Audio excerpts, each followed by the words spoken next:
Stay tuned for the latest in high-tech tackle and game-changing lures for your 4-season fishing success. This is your Angling Connection, the pro's choice.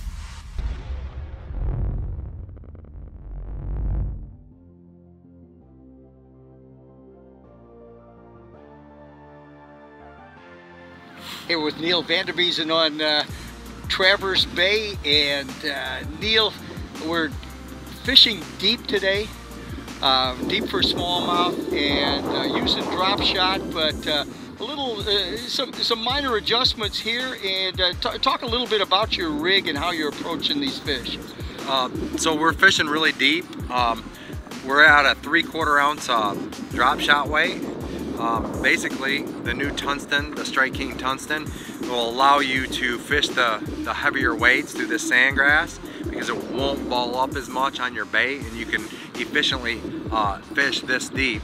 And we're pairing that up with a baby Z2 or a full-size Z2. The hook I have on is for a full-size Z2, but with the baby Z2, a lot of times I'll go down to a 1/0, but with the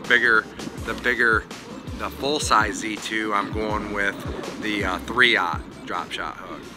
Do you vary the length of your dropper line very much when you're fishing like this? Yeah, see, the water clarity here is about 35 foot, so I'm way off bottom, 18 inches to 2 foot, so it'll bring them up, you know. Very rarely will I'll go less than 9 inches.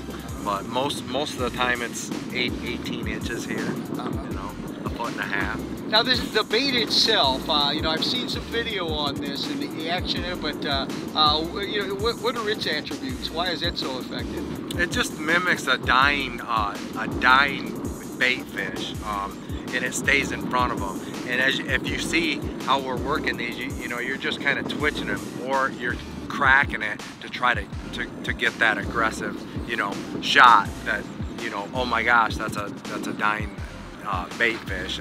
And these are so buoyant that they really have a great action in the water.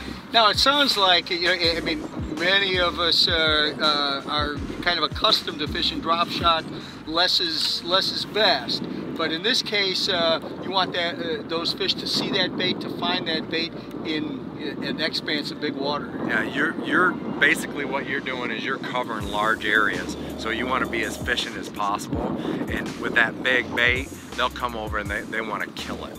And with the big weights, you're able to be way more efficient. And these northern Michigan smallmouth, a lot of times, if they see something that's dying, they're gonna go over there and kill it, or finish it off at least, you know. Why don't you make a cast? Let's observe how you're working that bait. So basically, we're throwing it out, you know. You're letting it sink to the bottom, and like I said, you're out here in 40 foot. So instead of sitting here for a minute at a time, you know, it's getting down there fairly quick with the 3/4 ounce. And then when it's down, you know, you're kind of feeling that sandgrass, and you're kind of pulling it, and then you're shaking it. Some people will shake it a lot less than others, you know. If you ever seen the Strike King Pro Journal that Mark and I did, Mark will sit there and kind of crack at it a little bit like that. Me, I'm more of a, you know, I'm kind of cracking it off bottom, you know, doing a little more erratic stuff. And that depends on what you're using also, is if you're running straight fluoro or any mono, but if you're using braid to fluoro, that's gonna make a difference how much you're moving that bait also, no matter what, because braid has no stretch.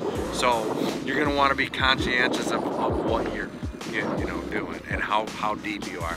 But at 38 foot, and you're going like this, really, with all the bow on the line and everything, you're barely moving it. So if you're moving it just like this, you're really barely moving it. So. Okay. Now, with each movement, are you moving that weight itself, or are you just trying to get that bait moving in place and then dragging that weight? Yep, I'll drag the weight and then kind of shake it, and then once in a while I'll pop the bait, but I'm trying not to be consistent with it, you know, unless I get to something like, oh, they want it hardly moving and I'm dragging it, but most times here, when they want it moving, you get it. It just drives them nuts. They want to finish it off. A lot of anglers will work vertically a lot with a drop shot rig. In this case, you're trying to cover water, fairly long casts, and moving that bait over an expansive bottom. Yes, because you know, again, we have 30-35 foot of clarity, and I believe that a lot of times you can go over and see them and drop to them, but a lot of cases they've already seen you, so they're scared. So we're making some casts out, you know, and then working it the same way as what we would drop it in. Yeah, fantastic. Anything about your rod, reel, and line that of significance, particularly any adaptations you're making for the big water? Again, a normal drop shot would be less than 7 foot. I'm 7'3", medium heavy rod, 10 pound test. With the braid to fluoro, I'm not downsizing at all. And with the 3/4 again, you can't have something that's really limp because it just doesn't work for the whole setup. You know, when I'm throwing these 1/2 and 3/4, you know, you need something, you know, fairly medium heavy. So and with them 3/0 hook and a 1/0 hook, you know, you're getting them.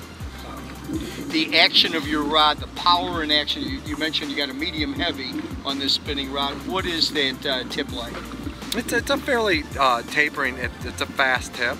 You know, it still gives you, it allows you to fight that fish, but you want a rod that's gonna load up in here, so you know, you can handle that weight.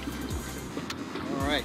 Well, listen, thanks for those tips. I think we're gonna go out and catch a few more smallmouth. All right, perfect. Stay tuned to Strike King Pros go in depth with our new series, tips, tactics, and tackle. How-to videos you don't want to miss.